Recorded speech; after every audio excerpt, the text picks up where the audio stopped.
Rebel star Prabhas movie the Raja Saab నుంచి ఎప్పుడు పాటల తూట పేలుతుందా అని ఫ్యాన్స్ ఎదురు చూస్తున్నారు. డైరెక్టర్ మారుతి టీం కూడా ఒకే పాటకి 2 వర్షన్స్ ని రెడీ చేసింది. మరెందుకు ఇంతవరకు the Raja Saab song release కాలేదు? ఇక్కడే రెబల్ స్టార్ పర్మిషన్ అవసరమైంది. వన్స్ తన నుంచి గ్రీన్ సిగ్నల్ వస్తే లెక్కే మారిపోతుంది. ఎట్టి పరిస్థితుల్లో ఈ నెలాఖరులోగా ది రాజా సాబ్ సాంగ్ ని రిలీజ్ చేయాలి అనేది ఫిలిం టీం ప్లానింగ్. మరి రెబల్ స్టార్ ఆలోచన మరోలా ఉందా? తన మనసు మారిందా? రిలీజ్కి ఇంకా 50 రోజుల టైం కూడా లేదు. అయినా ఇంతవరకు single song పేరలేదు.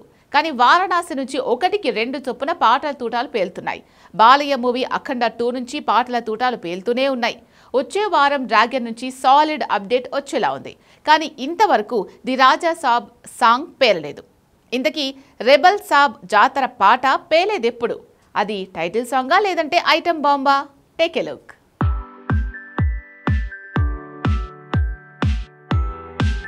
Rebel star Prabhas just ఒక్క సిగ్నల్ ఇస్తే చాలు. తన నుంచి గ్రీన్ సిగ్నల్ రాగానే ఆటం బాంబులు పేల్చేందుకు డైరెక్టర్ మారుతి టీం రెడీగా ఉంది. అసలే rebel fans the Raja Saab నుంచి సింగిల్ సాంగ్ కూడా రాలేదనే ఆకలి మీదున్నారు. టీజర్ రావచ్చు, ట్రైలర్ వదలొచ్చు, కానీ ఫస్ట్ సాంగ్ అంటూ వస్తేనే మాస్కి వచ్చే కిక్కు వేరు. ఫ్యాన్స్ సెలబ్రేట్ చేసుకోవాలన్నా పాట కావాలి, హుక్ స్టెప్ బయటికి రావాలి. అసలు పాటల లెక్కే వేరు. అందుకే టీజర్, ట్రైలర్ వచ్చినా కూడా రెబల్ ఫ్యాన్స్ ఆకలి తీరలేరు. జనవరి 9న ఈ సినిమా రాబోతోంది. అంటే రిలీజ్కి ఇంకా 50 రోజుల టైం లేదు. అయినా ఇంతవరకు పాటల తూట పేలలేదు. ఈ విషయంలో రెబల్ ఫ్యాన్స్ ఆకలి తీర్చేందుకు మారుతి రెడీగానే ఉన్నాడు. కానీ రెబల్ స్టార్ ప్రభాస్ నుంచే సాలిడ్ గ్రీన్ సిగ్నల్ కోసం వెయిట్ చేస్తున్నాడు. ఎందుకంటే the Raja Saab pan India ప్రాజెక్టుగా రావట్లేదు. ఇది పాన్ వరల్డ్ సినిమాగా రిలీజ్ చేసే ఉద్దేశం కనిపిస్తోంది. ఇంగ్లీష్లో కూడా ఈ మూవీని రిలీజ్ చేసే ప్రయత్నం చేస్తున్నారు. ఇదో ట్రయల్ లాంటి ప్రయత్నం మాత్రమే.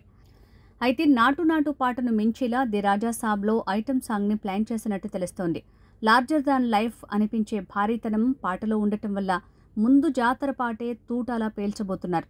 కాకపోతే ఈ పాట కోసం 2 లిరికల్ వర్షన్ రెడీ చేశారట. ఒకటి ఇండియన్ లాంగ్వేజెస్లో ఉంటుంది, మరో వెర్షన్ మాత్రం ఇంగ్లీష్ వెర్షన్లో ఉంటుంది. కానీ తెలుగు, హిందీ పదప్రయోగాలు ఉంటాయట. అదే ఒకసారి రెబల్ స్టార్ చూసి ఓకే చేయాలి. ప్రభాస్ కూడా కల్కి, సలార్ నుంచే తన ప్రతి మూవీ అవుట్పుట్ చూసి ఓకే చేస్తే గానీ వదలట్లేదు. ఆదిపురుష్ నుంచే ఇలా తను జాగ్రత్త పడటం పెంచాడని తెలుస్తోంది. సో ఈ వీకెండ్ ది రాజా సాబ్ తాలూకు ఏదైనా సాలిడ్ అనౌన్స్మెంట్ రావచ్చు. లేదంటే ప్రభాస్ ఓకే చేస్తే ఆల్ ఆఫ్ సడన్గా జాతర పాట ప్రోమో పడి అసలు సాంగ్ని ఈ నెల 25న లాంచ్ చేసే అవకాశం ఉందని తెలుస్తోంది.